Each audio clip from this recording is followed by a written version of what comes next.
आज के इस वीडियो में मैं लेकर के आई हूँ आप लोगों के लिए रीजनिंग में सीटिंग अरेंजमेंट में सर्कुलर वे में सीटिंग अरेंजमेंट से रिलेटेड प्रॉब्लम्स को सॉल्व करने के लिए कुछ important tricks and tips discuss करूंगी आपसे। वो एसबीआई क्लर्क प्रीलिम्स में 2020 में पूछा जा चुका है। तो डिस्कस करते हैं पहले इस क्वेश्चन को, फिर हम लोग दूसरे क्वेश्चन पे जाएंगे जिसमें थोड़ा सा टफ होता है वो, और उसमें मिक्स्ड वे में लोग बैठते हैं। तो प्लीज आप लोग दूसरे क्वेश्चन को जरूर देखिएगा क्योंकि उसको समझना बहुत ही जरूरी है, तभी आप सारे क्वेश्चंस को अटेम्प्ट कर पाएंगे। तो 8 व्यक्ति केंद्र की ओर मुंह करके बैठे हैं। तो सबसे पहली बात तो आप देख लीजिए कि कितने व्यक्ति बैठे हैं।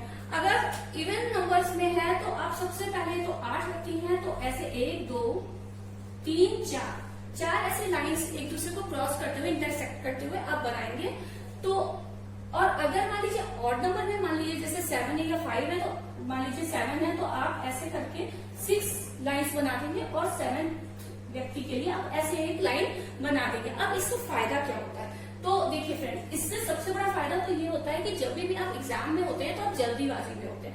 ऐसे में आप जनरली अगर ऐसे गोले में सीट्स को बना देते हैं तो इसमें जल्दी जल्दी में पता नहीं लगता है कि कौन सी सीट किसके सामने, ये इसके सामने है या फिर ये इसके सामने है। तो ऐसे में जब आमने सामने बैठाना पड़ता है तो बहुत ही कंफ्यूजन हो जाता है, या क्वेश्चन में अगर पूछा जा सकता है कि कौन किसके सामने बैठा है, तो फिर वो डिटरमाइन करना थोड़ा कठिन हो जाएगा, कंफ्यूज हो जाएगा, टाइम इसमें जाएगा। तो इस तरीके से करने में कोई कंफ्यूजन नहीं होगा, बिल्कुल इजीली आप देख पाएंगे। तो पहला तो ये ट्रिक हो गई। अब दूसरी ट्रिक क्या है कि आपको अगर केंद्र की ओर, ध्यान से सुनिएगा, अगर केंद्र की ओर मुंह करके बैठे हैं तो यहाँ से देखिए ये ऐसा एल शेप देते हुए आप जो केंद्र की ओर मुंह किए हुए उसके में ऐसे एल शेप बनाएंगे। अब जैसे हमारे क्वेश्चन में क्या है कि सारे के सारे लोग केंद्र की ओर मुंह करके बैठे हैं, तो हम सारी सीट्स पर एक एल बना देंगे। ये देखिए बना दिया। जबकि इसके विपरीत जो लोग बाहर की ओर देख रहे होंगे, मान लीजिए कोई क्वेश्चन है जैसे कि हम अगले क्वेश्चन में डिस्कस करेंगे, जो लोग बाहर की ओर देख रहे हैं उनके लिए ऐसा एल जो होता है वो अंदर के लिए, और ऐसा उल्टा एल जो है वो बाहर जो देख रहे हैं उनके लिए बनाना होगा, मतलब बिल्कुल अपोजिट। ठीक है, तो अब ये हो गया। अब उसके बाद हमें क्या करना है कि आप लोग यहाँ पर एक एरो ऐसे बना देंगे। अब इस सारे सीट्स में ऐसे हम लोग एरो बना देंगे। अब इसका क्या फायदा होता है कि ये है क्या, देखिए जब भी यहाँ पर व्यक्ति कोई बैठा होगा तो हमें उसके दाएं बाएं लोगों को बैठाना पड़ेगा। अब इसमें बार बार सोचना पड़ता है या फिर कंफ्यूजन से गलती हो सकती है, खास करके अगर मिक्स्ड में है तब तो बहुत गलती और कंफ्यूजन होने के चांसेस है। तो ऐसा बना देने से क्या होता है कि हमें जो एरो साइड है वो राइट साइड को ले जाती है, और जो इसके पीछे की और डॉट है ये हमको लेफ्ट साइड में ले आता है। बहुत इजीली इससे हो जाता है। तो ये हमारी 2 ट्रिक्स हुई। आगे ट्रिक्स हम आगे बताएंगे, पहले क्वेश्चन सॉल्व करते हैं। तो क्या है कि 8 व्यक्ति केंद्र की ओर मुंह करके बैठे हैं, पी क्यू के बाईं और दूसरे स्थान पर है। तो क्या करेंगे, पहले हम क्यू के बाईं है तो पहले हम क्यू को बैठा लेंगे। अब इसके बाईं ओर जाना बहुत ईजी है, तो क्यू के बाईं ओर हम जाएंगे। तो क्यू का बाईं ओर कहाँ से चलेंगे, इस तरफ से, ये दाहिनी ओर क्यू के और ये बाईं ओर, तो ये डॉट की तरफ हम चलेंगे, यानी कि इस तरफ। तो कितना चलेंगे, दूसरे स्थान पे। तो पहला ये है और दूसरा ये है। यहाँ पे हमको पी मिल गया, हमने बहुत इजीली बैठा दिया। अब क्या है, पी और यू के बीच केवल 2 व्यक्ति बैठते हैं। अब देखिए पी यहाँ पर है तो यू हमको 1 2 स्थान छोड़ के यहाँ पे भी मिल सकता है, 2 व्यक्ति बैठते हैं इसलिए, और 1 2 व्यक्ति छोड़ करके यहाँ पे भी मिल सकता है। अब हमें पता नहीं है कि ये यू यहाँ बैठेगा या यहाँ बैठेगा, तो ऐसे में हम इसे थोड़ा एक सर्कल में कर देंगे जिससे हमें पता रहे कि ये इंडेफिनिट है, थोड़ा बाकियों से अलग करने के लिए। अच्छा, एक चीज मैं आप लोग को जरूर यहाँ बताना चाहूंगी कि अगर बार बार ऐसे मिलता है कि कंफ्यूजन, वो 2 जगहों पे बैठ सकते हैं, जैसे कि यहाँ पे यू की 2 जगह थी, 2 प्लेसेस हो सकती थी, तो हमने एक को एक बार तो बैठा दिया, लेकिन अगर आगे ऐसे और कंडीशन होती है तो सबको नहीं बैठाएंगे, इससे कंफ्यूजन होगा, क्वेश्चन सॉल्व नहीं हो पाएगा ऐसे में। तो हमने पहले केवल एक को बैठा दिया। आगे देखते हैं क्या है कि टी के सामने यू है। अब टी अगर यू यहाँ पे है तो टी या तो यहाँ हो सकता है, या फिर इस यू के सामने अगर है तो टी यहाँ पर हो सकता है। दोनों यू के हिसाब से टी की अलग अलग कंडीशन हो सकती है, लेकिन हम टी को प्रॉपरली यहाँ पर बैठाएंगे नहीं क्योंकि फिर वो कंफ्यूजन होने लगेगा। हम केवल एक टी को लेते हैं। मान लीजिए हमने इस यू को माना कि ये यू मान लीजिए सही है, तो हमारा टी कहाँ होना चाहिए, हमारा टी यहाँ पे होना चाहिए। अब हम इस यू के हिसाब से करके देखेंगे, अगर हमारी कंडीशन फिल होती जाएंगी तो ठीक है, अदरवाइज हम मान लेंगे कि हमारा ये वाला यू है, फिर हम यहाँ से अपना स्टार्ट करके क्वेश्चन को सॉल्व कर लेंगे। तो देखते हैं कि इस यू के हिसाब से हमारे आगे कहाँ तक सही चल रहा है। अब क्या है, आर टी के दाएं तीसरा है, अगर ये वाला टी होगा तो आर कहाँ होगा, अब टी के दाहिने चलना है, यानी कि हमको एरो फॉलो करना है, तो 1 2 3 यहाँ पे टी के तीसरा स्थान दाहिने यहाँ पे मिला और वहां पे आर को होना चाहिए। लेकिन जैसा कि हम देख सकते हैं कि यहाँ ऑलरेडी क्यू कंफर्मली बैठा है, डेफिनेटली बैठा है, कोई कंफ्यूजन नहीं है इसमें, तो इस यू को नहीं, क्यू को नहीं हटाया जा सकता, तो यानी कि ये प्लेस टी की जो है वो गलत है। तो इसका मतलब यहाँ पे तो टी नहीं हो सकता, तो फिर टी कहाँ हो सकता है, तो हम देख सकते हैं कि इस यू के हिसाब से अगर टी को हम यहाँ बैठा दें और ये वाला टी गलत है तो ये यू भी गलत है, सेम टाइम हम इसको भी रब कर देंगे। पेंसिल से आप लोग करिएगा तो रबिंग में आसानी रहेगी, और पेन से करेंगे तो कुछ हो जाएगा, तो वो जो है आगे थोड़ा कंफ्यूज कर सकता है। तो टी अब हम यहाँ पे लेके चले तो हम आर को टी के दाएं तीसरे स्थान पर, यहाँ से हम दाहिना चलेंगे, एरो पकड़ के 1 2 3 यहाँ पे हमको आर हम बैठा सकते हैं, अलाउ कर रहा है, तो इसका मतलब हमारी ये वाला यू जो है वही सही है, हमने इसको सर्कल से निकाल के डेफिनेटली बैठा दिया। अब क्या है कि एस डब्ल्यू के बाएं तीसरा है, अब यहाँ ना एस है ना डब्ल्यू है, तो हम क्या करेंगे, ऐसे में इसको हम साइड में लिख लेंगे। तो इसको साइड में लिखने के लिए भी हम एक कोट्स में लिखेंगे, तो उसके लिए भी मैं आपको एक ट्रिक बताती हूँ। पहले डब्ल्यू के है तो पहले के वाले को, जैसे मैंने ऊपर भी किया था, पहले हम के वाले को लिख लेते हैं, डब्ल्यू को लिख लिया। अब हमें एस को बैठाना है कहाँ, डब्ल्यू के बाएं, तो हम क्या करेंगे, डब्ल्यू के बाएं वाले हमेशा हम डॉट से दिखाते हैं, और ये बाएं है तो ये दाएं होगा, तो दाएं वाले को हमेशा एरो से दिखाते हैं। अब हमने एक ऐसे एरो बना लिया तो कंफ्यूजन नहीं होगा, ये दाहिनी तरफ है, ये बाईं तरफ है। डब्ल्यू के बाएं हमें क्या मिला, एस मिल गया। कौन से स्थान पे मिला, तीसरे स्थान पे, तो तीसरी सीट बना देंगे। इसके बाद पहली ये सीट, दूसरी ये सीट और तीसरी सीट पे एस बैठा है, यानी कि कुछ ऐसी कंडीशन होने वाली है। अब क्या है, वी डब्ल्यू का पड़ोसी है, तो यानी कि वी और डब्ल्यू इस तरीके से भी बैठ सकते हैं, और डब्ल्यू आगे वी पीछे, ऐसे भी बैठ सकते हैं। अभी मैं पता नहीं, हमने दोनों कंडीशंस को लिख लिया है। अब क्या है कि हम यहाँ पे देख सकते हैं कि वी और डब्ल्यू दोनों को एक साथ बैठाना है, इसका मतलब दो सीट्स तो हमें लगातार बराबर चाहिए। यहाँ पे एक ही है और यहाँ पे ही दो सीट्स एक साथ है, यानी कि ये डेफिनेट यहाँ पे फिर से हो गया कि वी डब्ल्यू इन्हीं दोनों में से बैठने। कहाँ पे बैठते नहीं पता, तो हम V W oblique V W, मतलब दोनों में से कोई भी बैठ सकता है। अब ये डेफिनेट नहीं है, हमने ऐसे कर लिया। अब ये है कि वी डब्ल्यू तो यही बैठेंगे, सारी सीट्स फिल हो गई, एक ये रह गई और बचा है केवल एस। हम देख सकते हैं सब कुछ फिल हो गया है, यूवी डब्ल्यू सब कुछ आ गया, यहाँ पे केवल एस बचा है, हमने यहाँ पर एस को लिख लिया।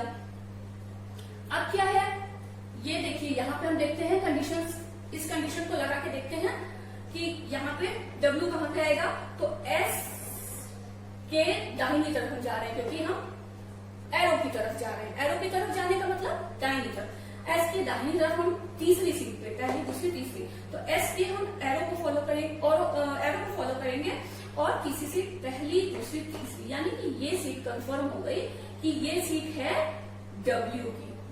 अब ये सीट डब्ल्यू की है तो ये सीट किसकी कंफर्म हो गई, वी की कंफर्म हो गई। तो ये हमने पूरा इसको सॉल्व कर लिया। तो फ्रेंड्स दूसरा जो मैं आप लोगों के लिए क्वेश्चन लाई हूँ वो मिक्स सीटिंग अरेंजमेंट का है, सर्कुलर सीटिंग अरेंजमेंट में। इसमें क्या होता है कि कुछ लोग तो बाहर की तरफ देख रहे होते हैं और कुछ लोग अंदर की तरफ देख रहे होते हैं, तो इस तरह के क्वेश्चन भी बहुत पूछे जाते हैं, इसलिए इस क्वेश्चन को ध्यान से समझिएगा।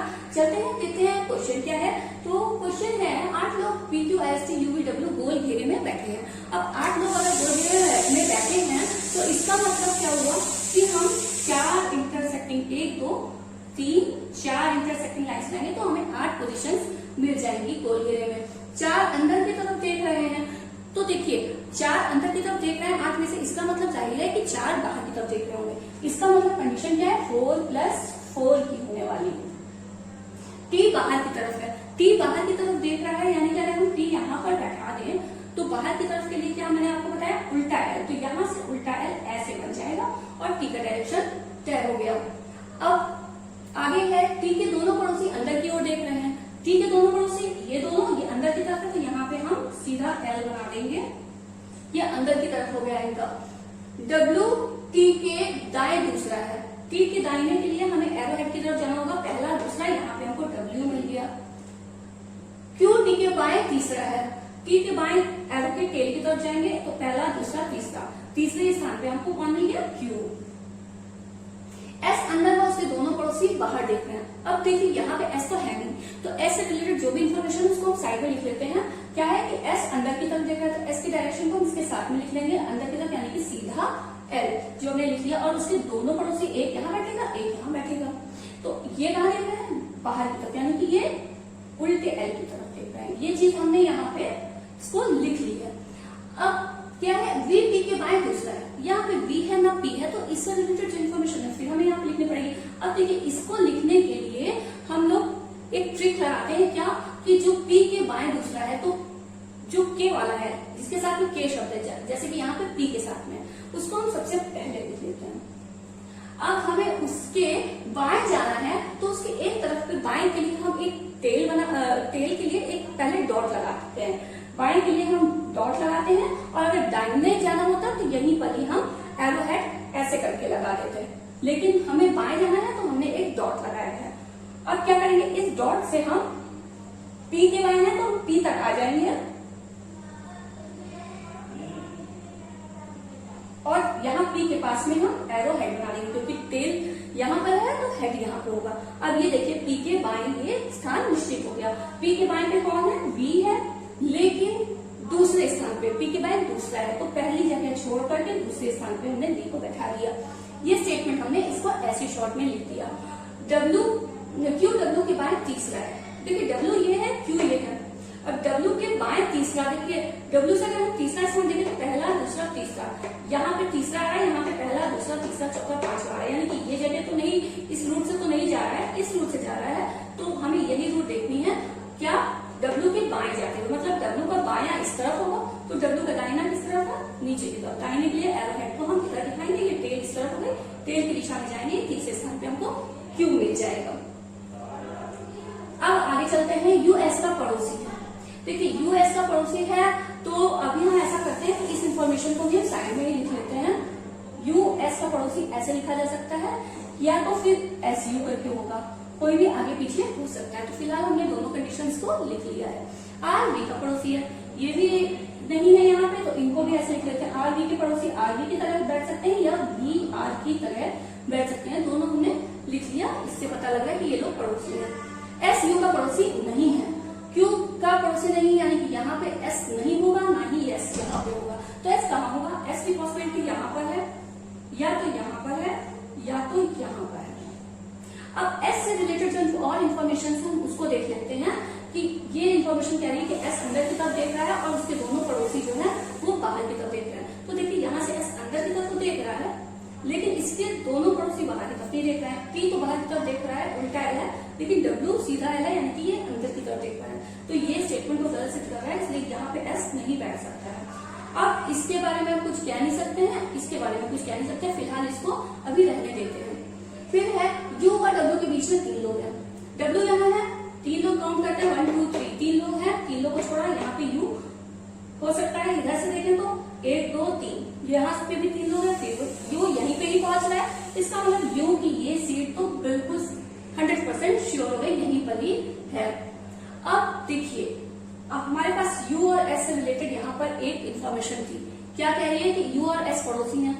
यहाँ से ये पक्का हो रहा है कि यही वाला एस होगा, तो यू और एस पड़ोसी हो पाएंगे। यहाँ पर तो क्यू है, इसका मतलब कि ये एस की कंडीशन हम कंफर्म कर देते हैं, इसको सर्कल से बाहर निकालते हैं, और ये एस गलत है, यहाँ पे नहीं लिखा जाएगा। तो ये हमारा हो गया। अब क्या कह रहे हैं कि इस कंडीशन को देखिए जरा सा, पी और वी के बीच में एक स्थान खाली है। अब देखिए यहाँ पे पी या वी में से कुछ बैठेगा, तो एक स्थान खाली करके यहाँ पे आएगा, वो हो नहीं सकता क्योंकि यहाँ डब्ल्यू बैठा हुआ है। अगर पी वी में से कोई एक यहाँ पे आए, तो एक जगह खाली करते हुए यहाँ पे दूसरा आराम से बैठ सकता है। तो पी डैश वी या वी डैश पी यहाँ पे हो सकता है। तो कौन सा पी वी में से होगा अभी नहीं पता, लिख लेते हैं। पी वी में से कोई भी हो सकता है, लेकिन इनकी दिशा बता रही है कि वी बाएं और पी दाहिने हैं। तो देखिए यहाँ पे जो भी बैठेगा P या V में से उसका बायां ये होगा, तो बाईं तरफ कौन जा रहा है, V जा रहा है।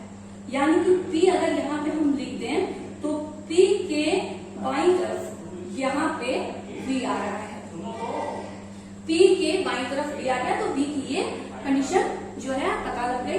अब देखिए S के सामने वाला अंदर की तरफ देख रहा है, तो S के सामने वाला अंदर की तरफ यानी कि सीधा है, तो यहां से हमने इसको बना दिया, तो ये कंडीशन भी हमारी कंफर्म हो गई। अब देखिए ये बता रहे 4 + 4 की कंडीशन थी, देखते हैं कितने हमको मिल गए। तो 1 2 3 4, अंदर वाले तो चारों मिल गए हैं, तो इसका मतलब क्या हुआ, बाकी बची जगहों पे जो बैठे हैं वो सब बाहर की ओर देख रहे हैं। तो बाहर की ओर कौन देख रहा है, ये जो है बाहर की तरफ देख रहा है, तो ये L बनेगा, इधर की तरफ ने उल्टा L बना दिया, और ये बचा, तो इसकी तरफ भी हमने क्या बनाया, उल्टा L बना दिया, और इसकी तरफ भी हमने उल्टा L बना दिया। अब देखिए सब तो हो गए हैं, बचा कौन है, तो P Q R S T, यहाँ पे R बचा है, तो R को लास्ट में हमने यहाँ बैठा दिया। अब ये हमारा जो है पूरा क्वेश्चन सॉल्व होने के बाद कोई भी क्वेश्चन हमसे इससे रिलेटेड पूछा जाएगा, हम आसानी से इसको देख करके बता सकते हैं।